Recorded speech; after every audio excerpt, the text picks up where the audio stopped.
The media is basically perpetuating lies about General Motors' Cruise autonomous cars, saying they've just basically tried to kill someone, driven into a pedestrian, hit them. Not actually correct. So I wanted to clarify that. Hello, my friends. Welcome to the channel. Great to see you. Thank you for tuning in. I'm Sam Evans. You're watching the Electric Viking. Very, very important here that we don't allow the media to prevent autonomous cars. That's what they're trying to do because they're desperate for your clicks. They're desperate to get you to watch their sensational reporting. But autonomous taxis, autonomous vehicles are extremely important because there is millions of people who die every year from human beings doing stupid things and hitting other people. Autonomous vehicles will help us to prevent a lot of this. They're a really good solution to improving safety on the road. Yes, it's true that General Motors Cruise vehicles have been in a few accidents recently. As a result of that, the city of San Francisco has limited the amount of autonomous robo-taxis that GM can actually put on the roads in San Francisco.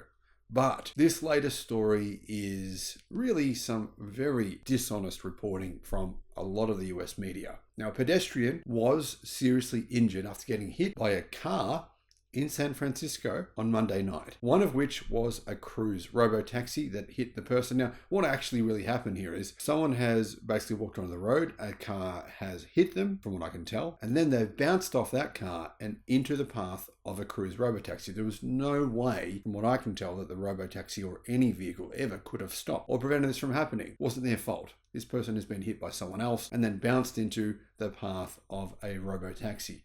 But then, unfortunately, they've gotten stuck underneath the robotaxi. The woman was actually crossing the intersection of Market and 5th Streets when she was struck by a human-driven vehicle. The impact was, well, pretty decent, and she's rolled into the path of the General Motors Cruise robotaxi. The Cruise robotaxi didn't have anyone in the vehicle at the time. It was totally empty. It ran over the pedestrian. It stopped and it pinned her to the ground with its rear axle and tire over her leg. It didn't want to try and continue driving because it thought it might possibly kill her if it kept driving. But that meant that she was pinned underneath the car. Police said the driver of the vehicle that initially hit the woman actually drove away. Whoever it was, maybe they have a warrant out for their arrest or something, but they've just driven off. And they don't know if she was dead. They just took off. Right now, apparently the police and authorities and even General Motors themselves are trying to find the person driving the car that initially hit this woman. The driverless taxi reportedly came to a halt and turned on its hazard lights as soon as it sensed something underneath its rear axle. In a comment to ABC7, the San Francisco Fire Department, or SFFD, said that emergency personnel used the jaws of life to lift the Cruise robotaxi off the trapped pedestrian. Basically, the fire department have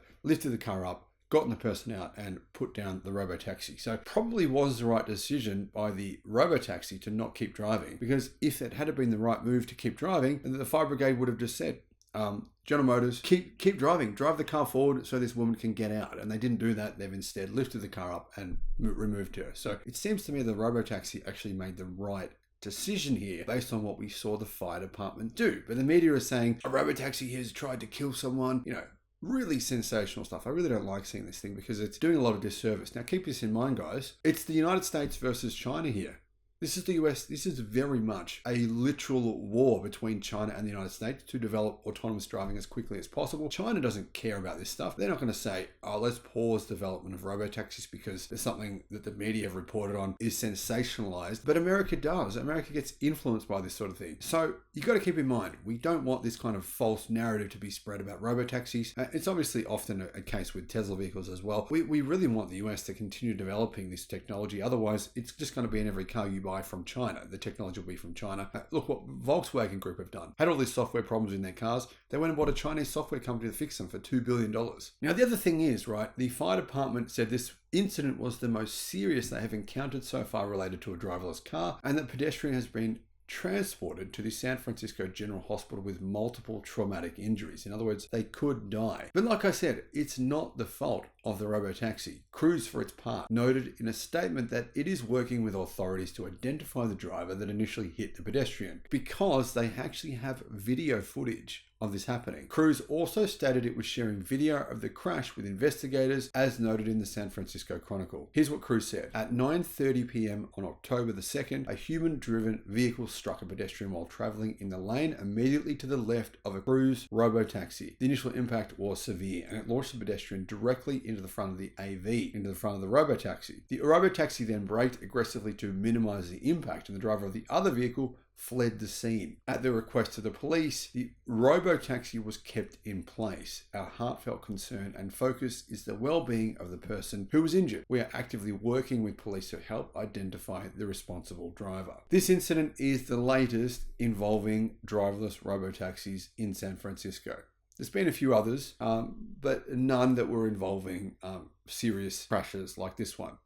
In August, the California Department of Motor Vehicles slashed Cruise robotaxi operations in the city by 50% following incidents that included 2 crashes that happened on the same night. With this change, Cruise cannot operate more than 50 robotaxis during the day and 150 driverless cars at night. That said, I actually think their technology is quite good, and I think it works pretty well in cities. Cruise's technology for robotaxis I'm talking about here. Of course, it's very different to the approach Tesla are making. Tesla are using neural nets to try to help cars to become more like a person that can learn and discover new things. The idea with Tesla's network as well is that Tesla cars can learn from each other. So if one car approaches a problem, sees an issue that it's never seen before, it learns from that, and then the rest of the cars using the neural networks can learn from that at the same time. It's a different concept. Now, obviously, Tesla's cars are not capable of doing what Cruise vehicles are capable of doing, but Cruise vehicles can't drive outside of a geofenced mapped area. So a very different approach. But either way here, robotaxis, in my opinion, are a good thing. And realistically, they will end up saving millions of lives. I think in 50, 60, 70 years time, we'll look back and say, when we had all those maniacs, those drunk maniacs driving around the streets and killing people? Isn't it great we don't have that anymore? Anyway,